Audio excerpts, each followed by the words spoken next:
এই অনন্ত বিশ্ব চরাচরে যতগুলো মাখলুক, যতগুলো গ্রহ উপগ্রহ তিনি সৃষ্টি করেছেন, তার মধ্যে সূর্যটা সবচেয়ে বেশি পাওয়ারফুল, শক্তিশালী। কোরআনে পাকে একটা সূরা আছে দিশান। দিশান বাংলা কি? সূর্য। সূর্য। সূরাটা শুরু কিভাবে আল্লাহ করেছেন? ও শামসে ও দোহাহা। আমি আল্লাহ কসম করে বলছি, আমার সৃষ্ট এই সূর্যটার এবং সূর্যের প্রখর কিরণ, দীপ্তি, উত্তাপ, ঔজ্জ্বল্য, এটা শপথ করে আমি আল্লাহ বলছি। এখন এই যে সূর্য, একদল মহাশূন্য বিজ্ঞানী তারা সূর্যের টেম্পারেচার, তাপমাত্রা, উত্তাপ, এটার উপরে গবেষণা করেছে, রিসার্চ করেছে, করে তারা স্বীকার করেছে সূর্যের টেম্পারেচার, উত্তাপ 30 কোটি ডিগ্রি সেলসিয়াস।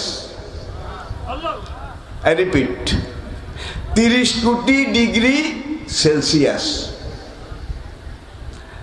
আপনার দেহের স্বাভাবিক তাপমাত্রা এটা 94 থেকে 99 পর্যন্ত নরমাল। 99-এর উপরে গেলে বলা হয় যে জ্বর এসেছে, শরীরটা স্বাভাবিক গতি ব্যাহত হচ্ছে। 103 পর্যন্ত ডিগ্রি পর্যন্ত যদি জ্বর আসে, তাহলে আপনার পরনের কাপড়টাও ঠিক থাকবে না। আমি কি বুঝাতে পেরেছি? আচ্ছা ভাই, পাকা লোহা, গ্যালভানাইজ আয়রন, ইস্পাত লোহা 2200 ডিগ্রি তাপের মধ্যে দিলে সঙ্গে সঙ্গে গলে পানি হয়ে যায়। 2200 ডিগ্রিতে লোহা গলে, 30 কোটি ডিগ্রিতে কি গলে? আল্লাহু আকবার। সৌরবিজ্ঞানীরা স্বীকার করেছে প্রতি সেকেন্ডে 30 কোটি টন হাইড্রোজেন গ্যাস, প্রতি সেকেন্ডে 30 কোটি টন হাইড্রোজেন গ্যাস সূর্যের জ্বালানি হিসাবে লাগে। সেকেন্ডে 30 কোটি টন, মিনিটে, ঘন্টায়, দিনে, মাসে, বছরে, যুগ যুগান্তরে, কাল কালান্তরে, তাহলে সেকেন্ডে 30 কোটি টন ওর জ্বালানি লাগে, জ্বালানি, খড়ি, লাকড়ি।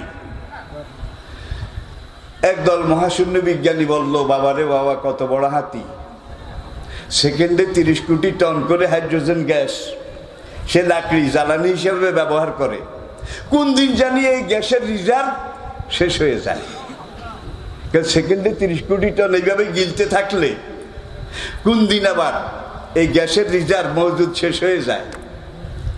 আরেক দল সৌরবিজ্ঞানী তারা বলল, তাহলে সূর্যের ডানে বামে, সামনে পিছনে কি পরিমাণ গ্যাস মজুদ আছে, রিজার্ভ আছে, এটার উপর একটা রিসার্চ, গবেষণা হওয়া দরকার।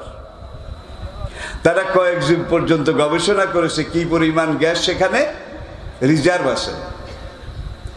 এইটাকে পরীক্ষা নিরীক্ষা করে সকল বিজ্ঞানী স্বীকার করেছে আগামী দিনে আরো 500 কোটি বছর সেকেন্ডে 30 কোটি টন করে জ্বালিয়ে জ্বলে থাকার মতো গ্যাস সেখানে রিজার্ভ আছে। আল্লাহু আকবার। আই রিপিট, আরেকবার বলছি, প্রতি সেকেন্ডে লাগে 30 কোটি টন। একদল বিজ্ঞানী চিন্তা করলো কোন দিন সেখানের মজুদ গ্যাস শেষ হয়ে যায়। গ্যাস শেষ হলে তো লাইট বন্ধ হয়ে যাবে, দুনিয়ার প্রাণ শক্তি স্তব্ধ হয়ে যাবে, দুনিয়া বরফে ঢেকে যাবে। আচ্ছা, আমরা দেখি কি পরিমাণ মজুদ আছে। এই মজুদটা অ্যানালাইসিস করতে গিয়ে, রিসার্চ করে তারা বলেছে আগামী দিনে কত কোটি টন টন, এটা তারা হিসাব করে নাই। আরো 500 কোটি বছর, 500 কোটি বছর প্রতি সেকেন্ডে 30 কোটি টন করে জ্বালিয়ে জ্বলে থাকার মতো গ্যাস সেখানে মজুদ আছে। ভাই, হাতি পালতে হইলে জমিদারের দরকার নাকি? জমিদার এক বাড়ির পাশ দিয়ে রাস্তা দিয়ে হাতির পিঠে চড়ে যায়। শাশুড়ির ঘরের নতুন বউ এসেছে। এখন শাশুড়ি বলে, বৌমা বৌমা হাতি দেখে যাও। বউ দৌড় দিয়ে আসলো, আম্মু আম্মু হাতি কোনটা? কই যে রাস্তা দিয়ে যায়, যেটার আগায় লেজ একটা পাশায় লেজ আর একটা।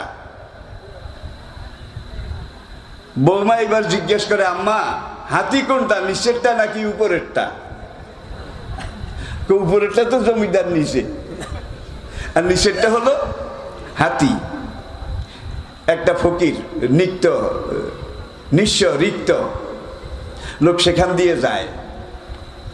এখন সে বলে, আরে জমিদার সাহেব যদি হাতিটা আমারে দিত। জমিদারের কানে গেল। জমিদারের এরকম বহু হাতি আছে, শতে শতে আছে। তুই যখন এত শখ করেছিস নিবি? যদি দেন, নিয়ে যা। সে হাতি নিয়ে বাড়িতে গেছে। এখন বাপ দাদার আমলের বিসি কলার ঝাড় একটা আসিল। হাতির প্রথম লোকমায় ওই ঝাড় হেইডা যখন লাগাই দিয়েছে, কয়েক কামড় দিয়ে হেইডা শেষ। এরপরে কি খাওয়াবি? কলা গাছ তো আর নাই, বিসি কলা গাছও নাই, খাওয়ানোর মতো আর কিছু নাই। ঠিক আছে, হাতি এখানে বাঁধা থাকুক, আমি গ্রামে ঢুকে ঢুকে দেখি কোনোখান থেকে দুই একটা কলা গাছ টাছ খুঁজে পাওয়া যায় কিনা। এইভাবে করে টোরে 3 দিন যখন গেল, হাতি উপাস, চালাতে পারে না, খোরাক দিতে পারে না। হাতির টেম্পারেচার বেড়ে গেছে। এখন আস্তে আস্তে সেটাকে ডেকে ডেকে গা মুছে মুছে বান্ধনটা খুলে বলে যে, জমিদার মশাই আপনি কোথায়? ধরেন আপনার হাতি, আপনি নিয়ে যান।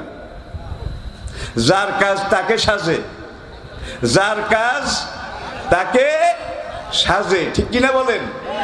আচ্ছা ভাই, আমরা যদি বলি আমাদের রিজিক এক আল্লাহ দেয়, আমাদের প্রাচুর্য আরেক আল্লাহ দেয়, আমাদের বিদ্যা বুদ্ধি আরেকজনে দেয়, আমাদের ঘরের মধ্যে সন্তান সন্ততি ওদের যেন কোনো করোনা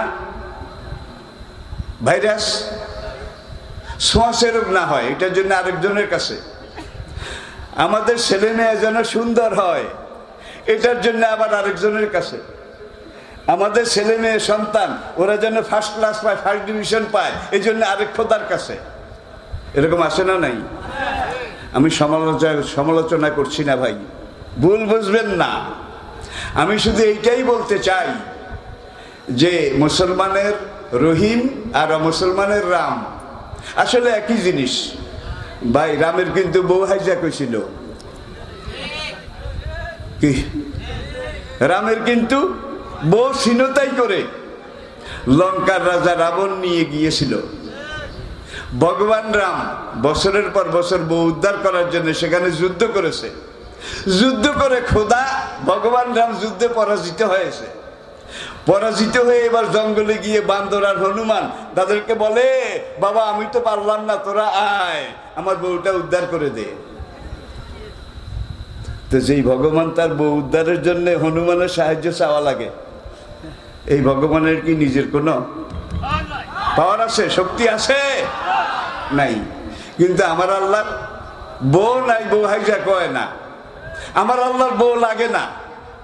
আমার আল্লাহর কোনো কাজে কোনো কিছুতে অন্য কারো হেল্প সাহায্য লাগে না, ঠিক কিনা বলেন?